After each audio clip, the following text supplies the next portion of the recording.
저는 목사로서 크게 세 가지 소원이 있어요. 첫째는 교회가 아름답게 건강하게 성장하는 것. 그죠? 누구나 다 그런 마음이 있지 않습니까? 그죠? 둘째로는 견고하고 아름답고 유용한 성전 건물을 한번 지어보는 것.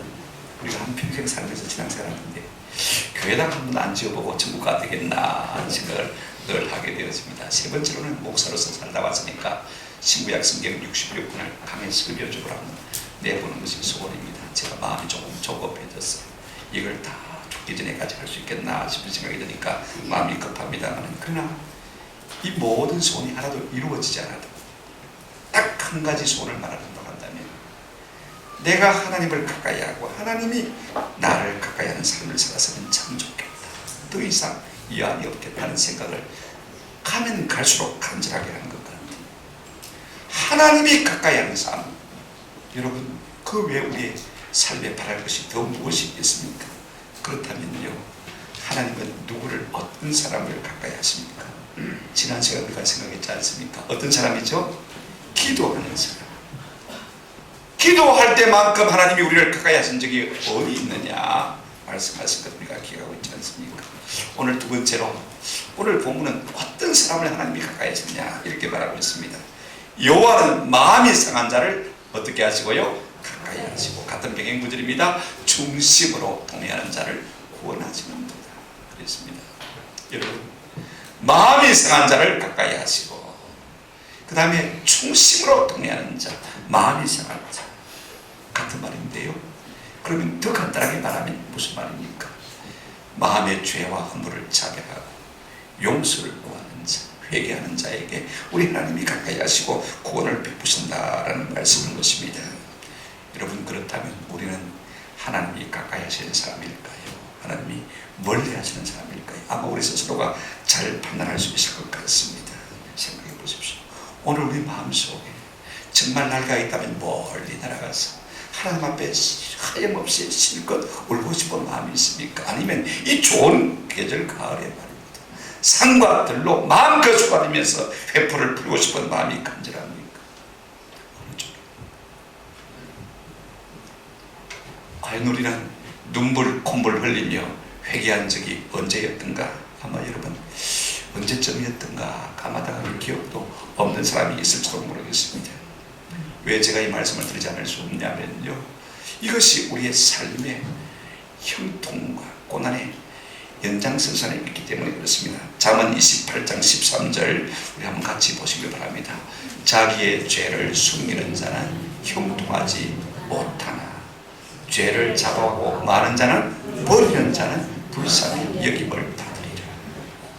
죄를 쌓아오는 사람은 형통하지 못하지만 죄를 자꾸 버리는 사람은 불쌍히 여김을 받을 것이라. 저는요, 종일 종이더미에 묻혀 삽니다. 조그마한 종이장 한 장도 잘 버리지 못하는 벽이 있어요. 그게 매몰을 해뒀기 때문에 말입니다. 그러나 무조건 버린다고 쌓아온다고 꼭 좋은 것은 결단코 아닙니다. 쌓이면 자꾸 일의 능률이 떨어지지 않습니까? 속도가 떨어지게 되어지고 결국은 그 속에 묻히게 되는 것이 인생입니다. 우리 인생에도요, 이처럼 버려야 될 것들이 한두 가지가 아닙니다. 여러분, 쓰레기나 변을 버리지 않으면 어떻게 될까요? 한번 생각해 보십시오.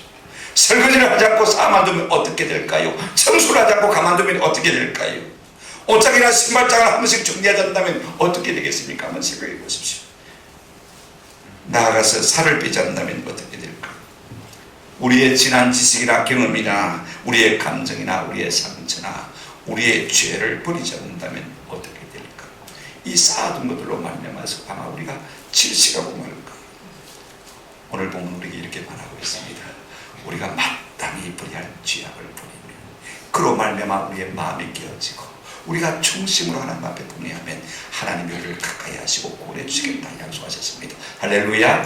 오늘 이 시간이 그런 시간이 되기를 주님의 이름으로 축원합니다. 그런데 우리 인생이요, 이런 말씀을 들으면서도 좀처럼 하나님 앞에 나가서 우리의 마음을 토하지 못하는 안타까움이 있는 것이 사실입니다. 왜 그렇습니까?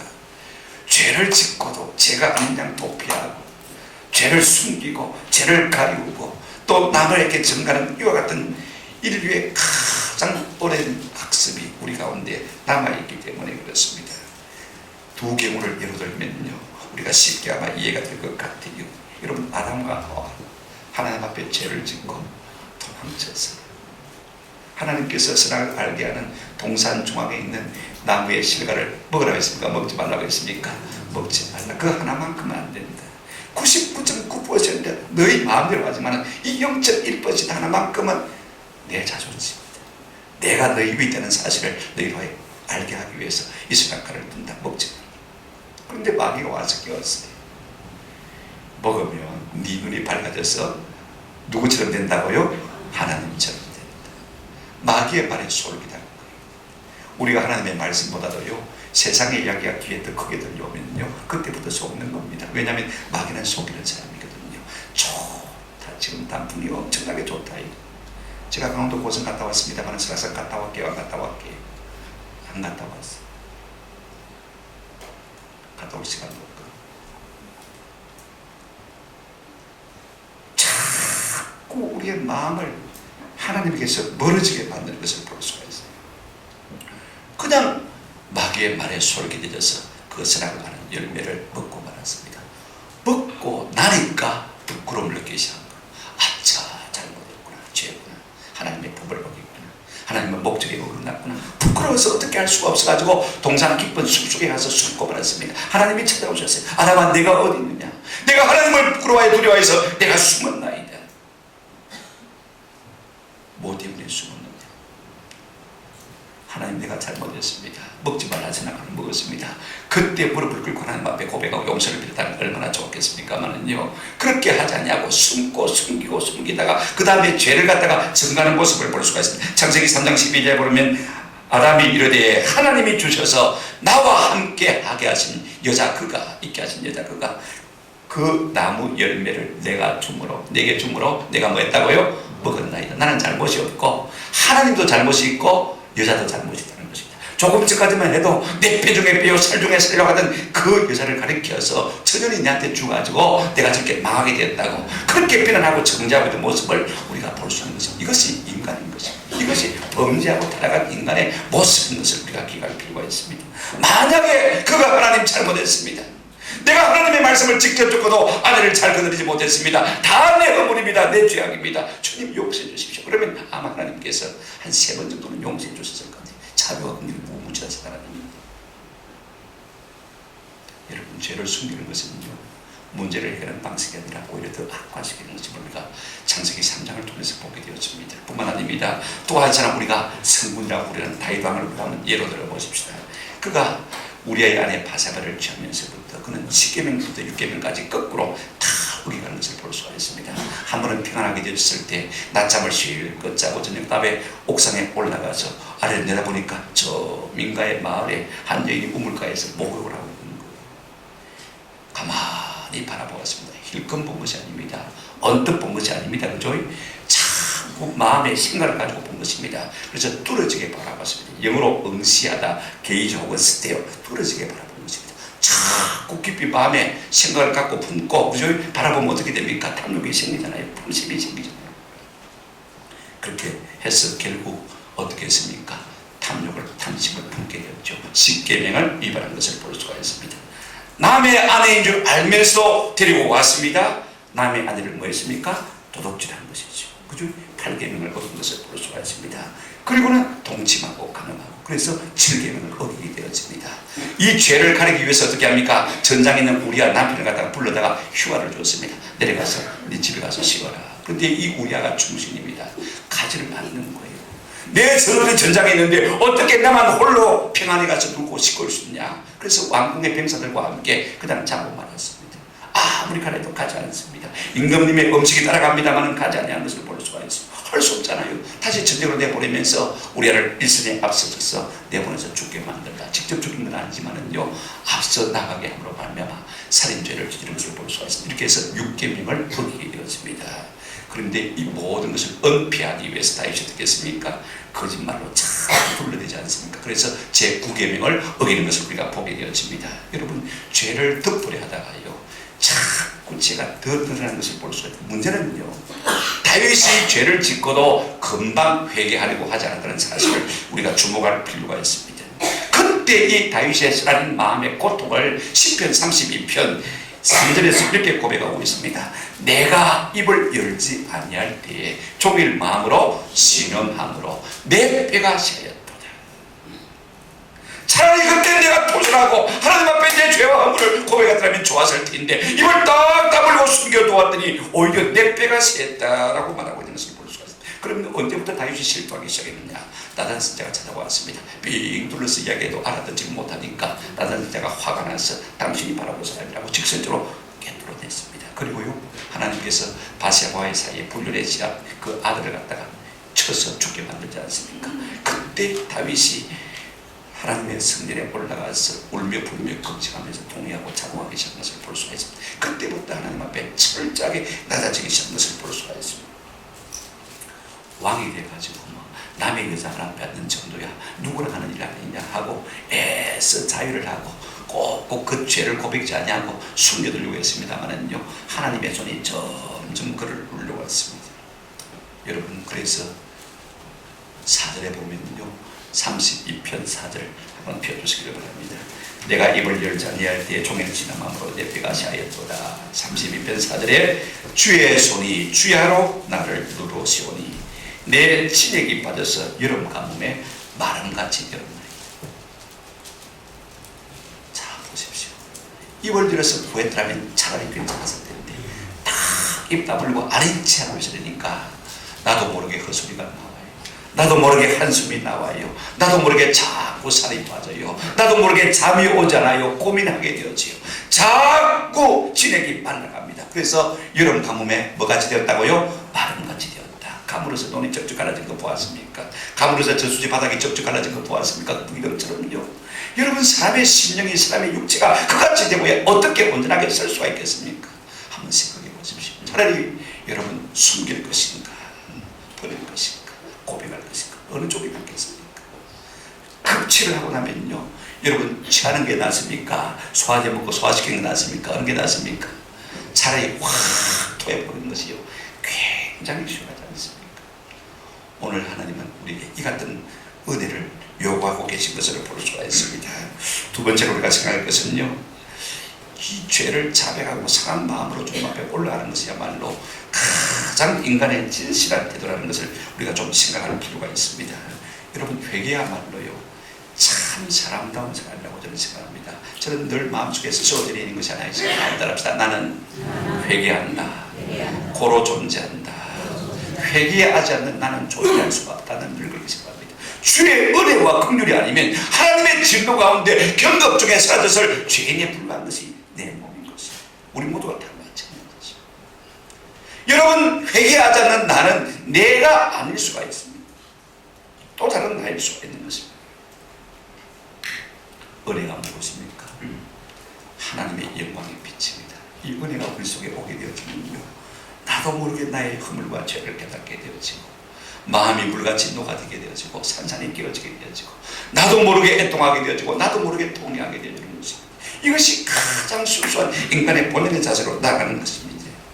여러분, 우리 인생은요, 성경에 분명히 말하고 있지 않습니까? 아담과 하와 이래로요, 의인은 없으니 곧 한 사람도 없고, 그죠? 한 사람도 하나님의 영광에 이르지 못했다. 로마서 3장 10절 23절 여러분 한번 보시길 바랍니다. 화면에 넣으실 거예요. 기록된 바 의인은 없나니 없다고요? 한 사람도 없고 나는 아니다. 아닙니다. 예외가 없습니다. 여기 예외가 없어요. 그 다음 23절 보실까요? 모든 사람이 죄를 범하였음에 하나님의 무엇에 이르지 못한다고요? 영광에 이르지 못한다. 이것이 인간의 모습인 것입니다. 그래서 성경 어릴 때는 최선의 지식은 우리가 죄인이라는 것을 아는 것이다. 내가 하나님 앞에서 어쩔 수 없는 죄인인 것을 아는 것이다 라고 말했습니다. 여러분, 죄인이 죄인이라는 것을 인정하는 것이 부끄러운 것이 아닌데 오늘 많은 사람들이 자꾸만 죄를 은폐하고 도피하고 숨기려고 하는 것을 볼 수가 있습니다. 이 때문에 우리 주님께서는 이 땅에 오셔서 무슨 일을 처음으로 시작하셨습니까? 마태복음 4장 17절에 보면 이때부터 예수께서 비로소 전파하여 이르시되 뭐라고 했습니까? 회개하라. 뭐가 가깝다고요? 천국이 가깝다. 회개하면 천국이 내게 임할 것이다. 그 말씀인 것입니다. 저는 이 말씀을 문자 그대로 믿습니다. 여러분, 회개가 무엇입니까? 회개의 시작은요, 죄에 대한 인식에서부터 시작되는 것을 볼 수가 있습니다. 내가 아무래도 하나님 앞에 죄인인 것을 고백함으로 인정함으로부터 시작되어지는 거예요. 제가 깨달아지면 나도 모르게 애통하게 되어집니다. 나도 모르게 산산이 마음이 깨어지게 되어집니다. 나도 모르게 마음이 물같이 쏟아지게 되는 것을 볼 수가 있습니다. 어디론가 날아가서 그냥 실컷 울고 싶은 마음이 자주자주 우리 마음속에 듭니다. 마음이 한없이 가난해집니다. 나도 모르게 애통의 눈물이 흐르게 되어지는 것입니다. 그 다음에 어떻게 되어집니까? 나를 부인하게 되어지고 나를 자꾸 주 앞에 고백하게 되어집니다. 하나님 앞에 내 삶이 무익한 것을 고백하지 않을 수가 없게 되어지는 것입니다. 여러분, 이사야가 성전에서 하나님의 거룩한 영광을 보고 그가 뭐라고 고백했습니까? 이사야 6장 5절에 보면 가로다 나여 망하게 되었도다. 나는 입술이 부정한 사람이요 나는 입술이 부정한 백성 중에 거주하면서 만군의 여호와이신 왕을 배웠습니다. 내가 하나님을 보고 죽을 수밖에 없는 죄인인데 이제는 내가 죽게 되었구나. 통회하고 잡아온 것을 볼 수가 있습니다. 베드로 역시 예수님의 엄청난 능력 앞에서 어떻게 했습니까? 자, 여러분 보십시오. 누가복음 5장 8절에 보면요, 시몬 베드로가 이를 보고 예수의 무릎 아래에 엎드려 이르되, 그 다음 말씀이 참 중요합니다. 주여 나를 떠나소서. 나는 무엇이로소이다? 죄인이로소이다. 예수님이 오른쪽에 가서 그물을 던지라 했더니 그물을 던졌더니 어떻게 됐습니까? 두 배가 가득 채워지는 만선을 기울였습니다. 우리 같으면요 빨리 내와서 예수님 감사합니다. 나하고 동업합시다. 10개 중에서 8대2로 동업하십시다. 예수님 팔하고 내 이하고, 그죠? 계산에 빠른 사람들이니까, 그죠? 얼마든지 그렇게 타협할 수 있지 않겠습니까? 그런데 그 예수님의 능력 앞에 이 베드로는 무릎을 꿇고 말한다고 했습니다. 주여 나를 떠나소서. 나는 죄인이다. 나 같은 죄인과 주님의 함께 설 수가 없지 않습니까? 나를 떠나가소서. 그렇다고 주님께서 이 베드로를 떠나가셨습니까? 네가 살아남는 얼굴 어떻게 하겠다. 오히려 사용하시는 것을 우리가 볼 수가 있습니다. 그렇다면 회개는 누구에게 하는 것입니까? 엄밀한 죄는 하나님께 하는 것이죠. 그죠? 사람과의 관계에서 사적인 죄악은 그 사람에게 우리가 회개하고 또 하나님 앞에 회개하고. 여러분, 탕자가 내가 하나님과 하늘과 아버지에게 죄를 얻었사오니, 그죠? 그렇게 고백하고 있지 않습니까? 그런가 하면 공적인 죄는 공적으로 회개하는 것이 필요한 것입니다. 이 고백이 참 어려워요. 내 자아를 깨뜨리고 내가 용서를 빌라는 것이 쉽지가 않습니다만은요, 그러나 그 열매가 너무 아름답고 너무 유쾌하고 너무 가볍고 너무 상쾌한 것을 우리가 잘 알고 있지 않습니까? 그렇다면 무엇을 어떻게 회개할 것입니까? 저는 이 시간 무엇을 회개하자고 말하고 싶지가 않습니다. 우리가 중심으로 그분의 은혜를 구하면요, 하나님의 성령께서 우리의 마음을 밝혀주셔서 우리의 허물과 죄를 깨닫게 해주시고 그 다음에 애통하는 마음을 주실 줄로 믿습니다. 제일 중요한 것은 우리가 하나님의 거룩한 존전에 나가는 것입니다. 그분의 임재 가운데 거하기를 기뻐하는 것입니다. 하나님의 영광을 바라보는 것입니다. 그 빛 가운데 거하게 되질 때 하나님께서 우리에게 밝은 빛을 비춰주셔서 우리의 심령 가운데 있는 죄악을 깨닫게 하시고 우리의 연약함과 허물을 바라보게 하시고 애통하고 통해하는 마음을 주실 줄로 믿습니다. 그럼에도 불구하고 좀 어려우시면요, 10계명을 조용히 여러분 한번 낭송해 보시길 바랍니다. 10가지 계명, 우리가 이 계명을 내가 제대로 하나 지킨 것이 있는가? 그렇게 가만히 말씀 앞에 나를 반추해 보면요, 내가 하나님 앞에 죄 많은 죄인인 것을 깨닫게 되어지고 마음의 애통함이 저절로 생겨날 수가 있는 것입니다. 제가 개인적으로 잘 사는 두 번째 방법이 있습니다. 조용히 찬송을 불러보는 것입니다. 하나님의 이름을 송축하는 것입니다. 십자가 찬송을 한번 불러보시면요, 참 은혜가 되어서요, 전부여 어지없어서 손들고 옵니다. 주 나를 외면하시면 나 어디 가리까. 우리가 이 찬송을 조용히 불러보시면 나도 모르게 눈물이 주르륵 나는 것을 아마 여러분들이 다 경험했지 않습니까? 지금도 마찬가지일 거예요. 나 행한 것 죄뿐이니 주 예수께 비옵기는 나의 몸과 나의 마음을 깨끗하게 하옵소서. 이 찬송을 부르면요, 우리의 마음이 미어지지 않을 수가 없는 것입니다.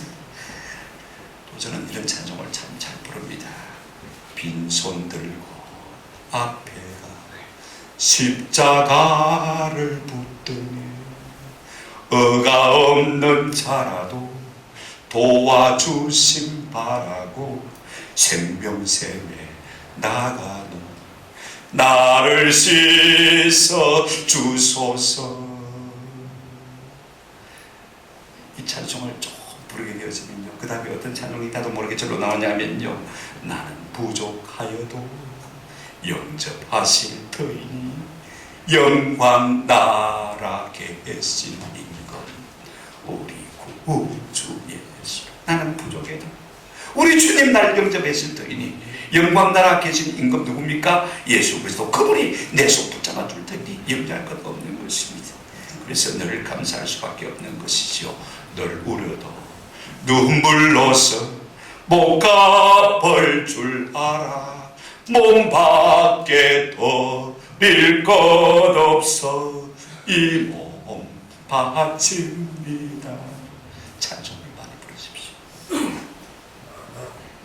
요한일서 1장 8절부터 10절 8절에 이렇게 말하고 있습니다. 만일 우리가 죄가 없다고 말하면 스스로 만나고요 속이고 또 진리가 우리 속에 있지 아니할 것이. 10절 보시면요, 만일 우리가 범죄하지 아니하였다 하면 하나님을 많은 자로요 거짓말하는 이로 만드는 것이니 또한 그의 말씀이 우리 속에 있지 아니하다.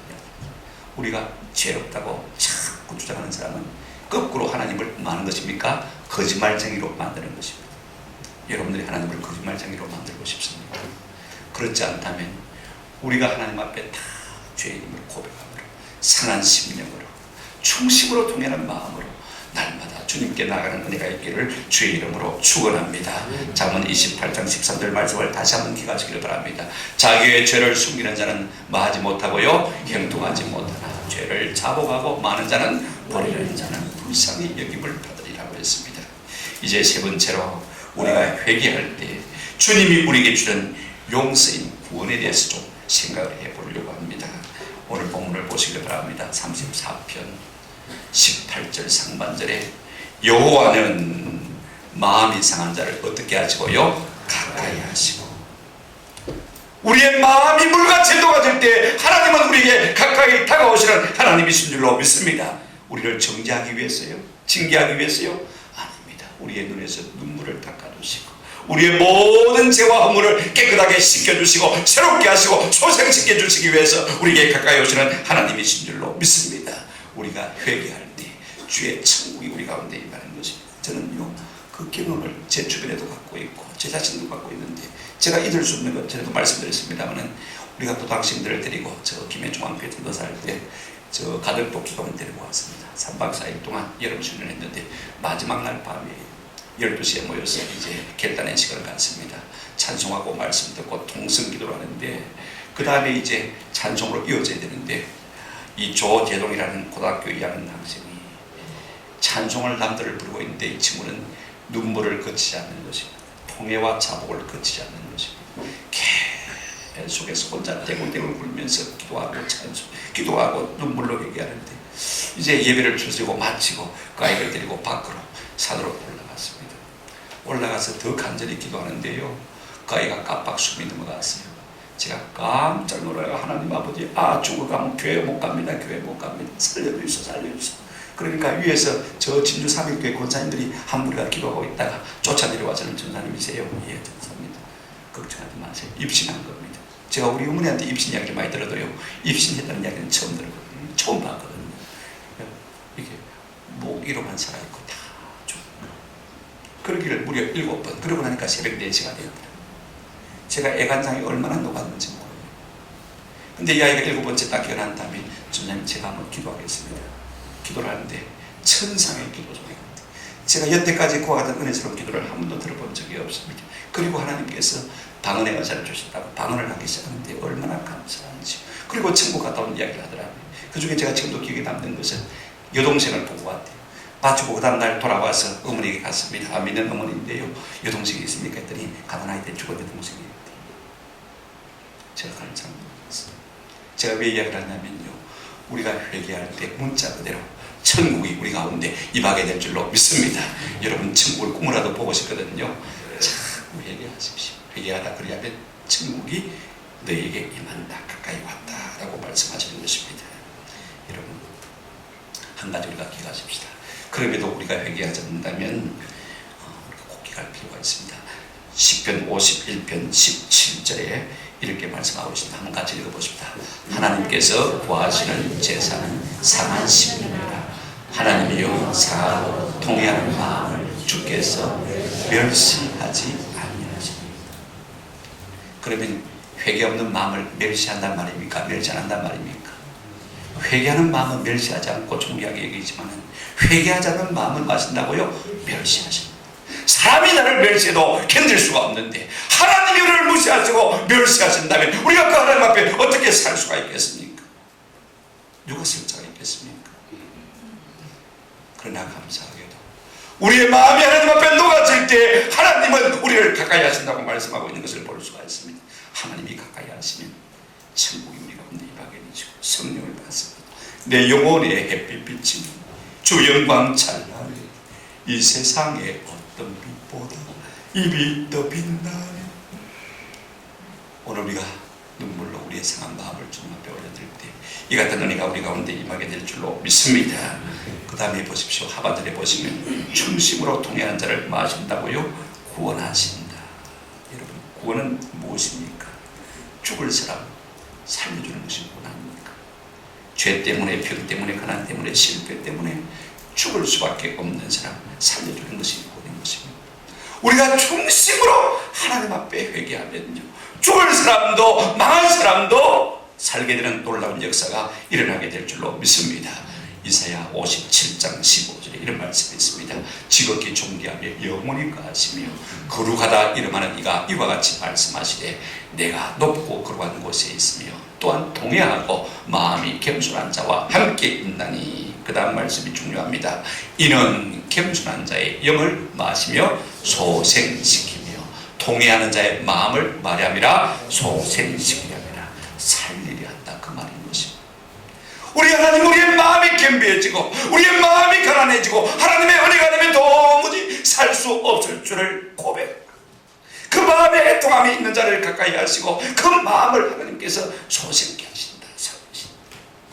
하나님께서 살리시면 죽을 사람도 사는 은혜가 있게 될 줄로 믿습니다. 오늘 우리 이 같은 은혜가 있으면 참 좋겠습니다. 한번 상한 마음을 들었으면 좋겠어요. 이 본문 말씀을 가지고 제가 2박 3일 동안 강원도 갔을 때 계속 묵상하니까 옆에 있는 목사님이 보고 주반 뭔데? 그러더라고요. 한마디 해줘? 그러더니 네가 통해하면 되겠네 그러더라고요. 네가 회개하면 하면 되겠네 그러더라고요. 아이고 그때부터 밤에 깊은 잠도 못 자고 계속 회개했습니다. 여러분, 우리가 십자가에 예수 십자가의 한편 강도, 우편에 달린 강도를 잘 알고 있지 않습니까? 이미 게임이 끝난 것이죠. 사형을 받고 있지 않습니까? 죽어가는 사람입니다. 그런데 그가 예수가 구주인 것을 깨달았고요, 그 죽어가는 가운데서 예수님에게 뭐라고 말했습니까? 예수여 당신의 나라에 임하실 때 한번 합시다. 나를 기억해 주십시오. 구원해 주십시오. 말도 못했습니다. 생각만 좀 재검해 주십시오. 왜? 부끄럽고 죄송해서 구원받을 자격이 없기 때문에. 지금 죽어가는 마당 아닙니까? 그 순간에 주님 앞에 그렇게 죄송한 마음으로 아뢰었더니 우리 주님께서 뭐라고 말씀하셨습니까? 무슨 낯짝이 이제 와서 늦었다. 안 된다. 그랬습니까? 아닙니다. 43절에 보면 이렇게 말씀하고 있습니다. 예수께서 이르시되 내가 진실로 네게 이르노니 오늘 내가 나와 함께 어디 있으리라? 낙원에 있으리라. 구원받았단 말입니까? 못 받았단 말입니까? 구원받았단 말입니다. 마지막 임종의 순간 우리가 주의 이름을 부르며 우리의 마음을 토하고 주님 앞에 중심으로 회개할 그때에 우리 주님 구원의 손을 뻗쳐서 우리를 건져주시고 주의 나라에 넉넉히 나가게 해주실 줄로 믿습니다. 이것이 바로 회개의 은혜인 것입니다. 구원은 신랑의 회복입니다. 영생을 주시는 것입니다. 천국을 누리게 하시는 것입니다. 하나님은 거룩하신 분입니다. 죄를 용납하실 수 없는 분이십니다만 우리가 중심에 통회할 때 하나님께서 우리의 죄를 사하시고 우리를 구원해 주시는 놀라운 은혜를 주실 줄로 믿습니다. 말씀을 맺습니다. 이제 우리의 결단만 남았습니다. 우리가 자꾸 죄에서 도피할 것인가, 아니면 죄를 자백하고 버릴 것인가? 여러분, 쓰레기를 집안에 가득 계속해서 쌓아둘 사람이 누가 있습니까? 여러분, 변비만 걸려도 한두 가지 불편한 것이 아닌 것을 우리가 잘 알고 있지 않습니까? 여러분, 죄를 쌓아두는 것이 꼭 이와 같은 것입니다. 죄를 꼭꼭 마음에 눌러드리는 것이 꼭 이와 같은 것입니다. 저는 부탁을 드립니다. 깨닫고 생각나는 그때그때 즉시로 하나님 잘못했어요. 잘못했어요. 틈날 때마다, 시간 날 때마다, 생각날 때마다 우리가 우리의 죄를 자백하고 우리의 마음이 불같이 동화되는 은혜가 있기를 주님의 이름으로 축원합니다. 그리하면 우리 주님께서 우리를 가까이 하시고 우리를 구원해 주신다고 약속하셨습니다. 마음이 가난한 자, 애통하는 자, 의사모하는 자, 복이 있어 천국이죠 이것임이라고 말씀하셨고, 애통하는 자 눈에서 눈물을 닦아주시고 위로해 주시겠다고 약속하셨습니다. 우리 하나님 참 좋으신 하나님. 미가서 7장 11절 19절 읽고 마치겠습니다. 주와 같은 신이 어디 있으리까? 주께서는 죄악과 그 기업에 남은 자의 허물을 사유하시며 인애를 기뻐하심으로 진노를 오래 품지 아니하시나이다. 그 다음 19절에 함께 한 목소리 읽겠습니다. 시작. 다시 우리를 불쌍히 여기셔서 우리의 죄악을 발로 밟으시고 우리의 모든 죄를 깊은 바다에 던지시리이다. 할렐루야. 우리의 죄를 주님의 발로 차근차근 밟아 없애시고 우리의 모든 죄를 어떤 바다에요? 깊은 바다에 던지시리이다. 우리 주님을 찬양합니다. 할렐루야.